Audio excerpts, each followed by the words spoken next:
independence is probably one of the biggest policy announcements the Plaid have made to date in the first term of a Plaid government in the Senedd. We will push to introduce a referendum for independence.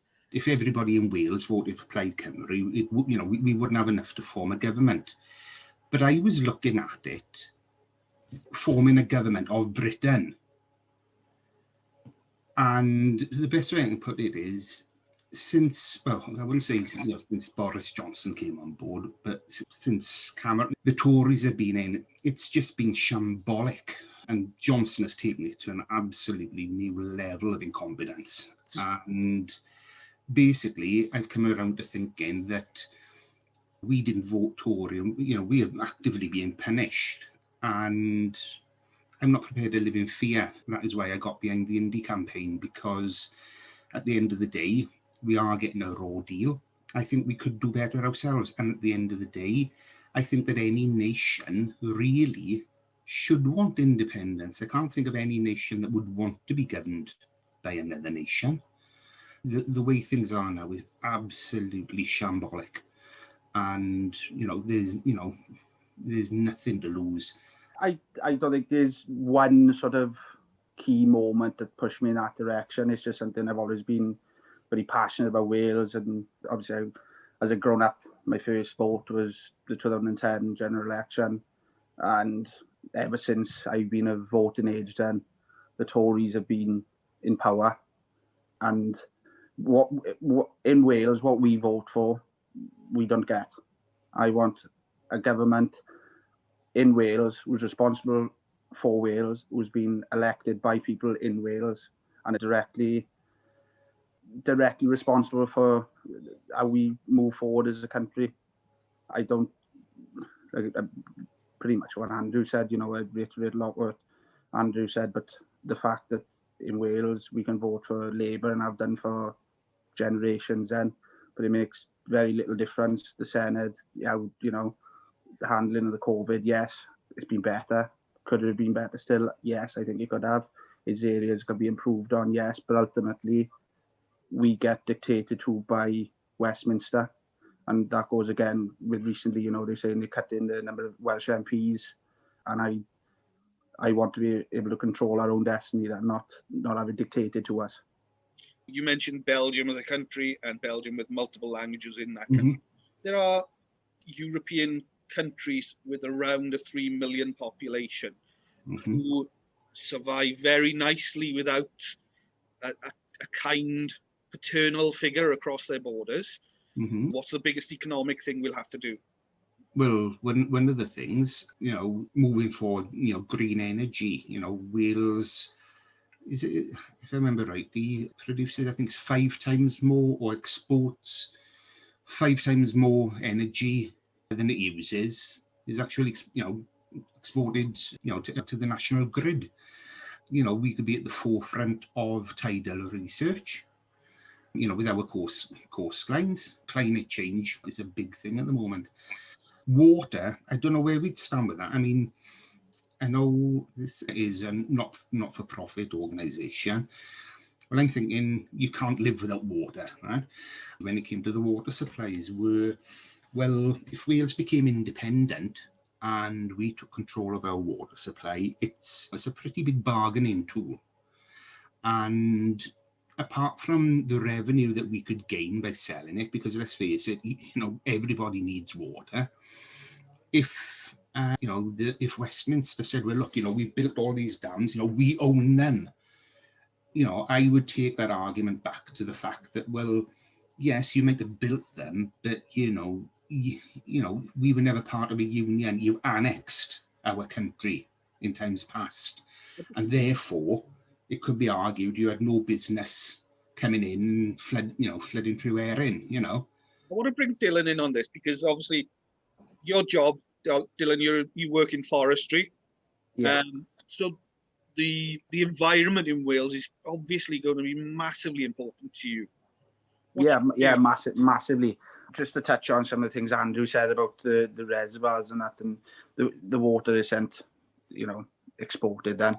But whereas Welsh Water, Dŵr Cymru are not for profit, some of the reservoirs, especially up around mid Wales, are owned by Thames Water, Severn Trent, other profitable companies then, who export the water from Wales, sell it, and then make vast sums off the back of the water that they've taken from this country. The vast majority of water that's exported is used for industry.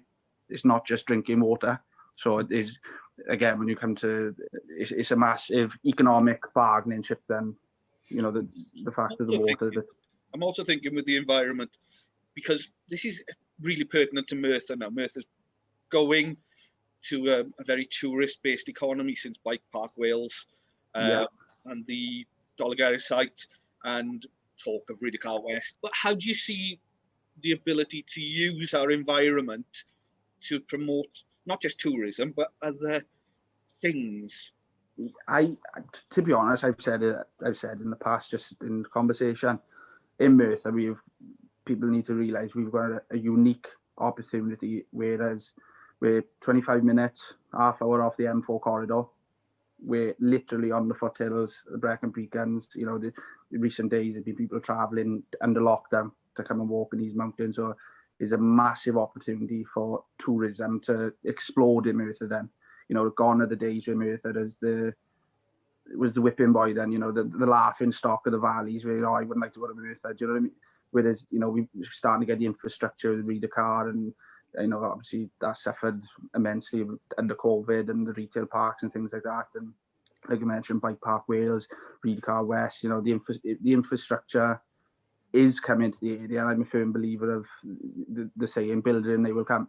You know, if we get the infrastructure in place, and, you know, we are going to be enticing people from far. If we can add that infrastructure, you know, use the environment that we've been gifted then around this area, is the only way is up, I think. And this is where a Welsh government run by Wales could promote Wales as a tourist destination number one.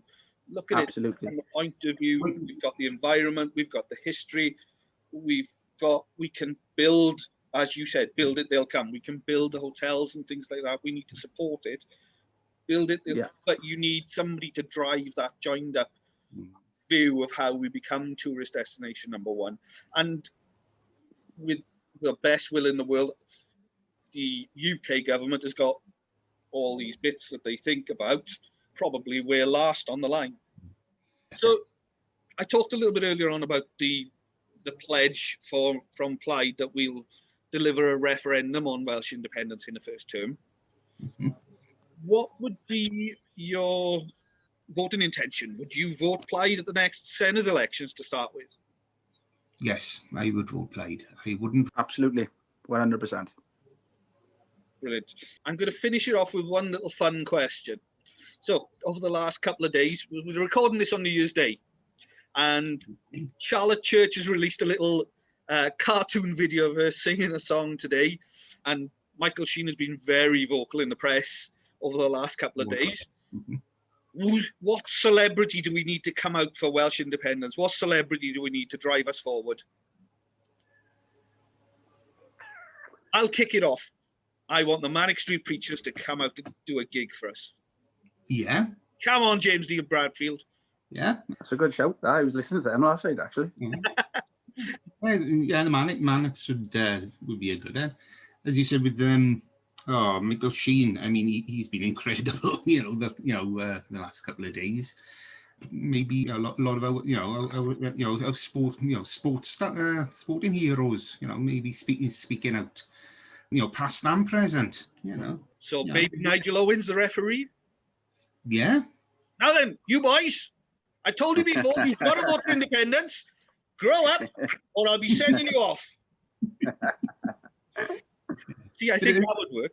Yeah. As you say, it's winning people over. I mean, the beauty of it is, as I say, yes, we can change our minds. Well, listen, boys, thank you very much for this today.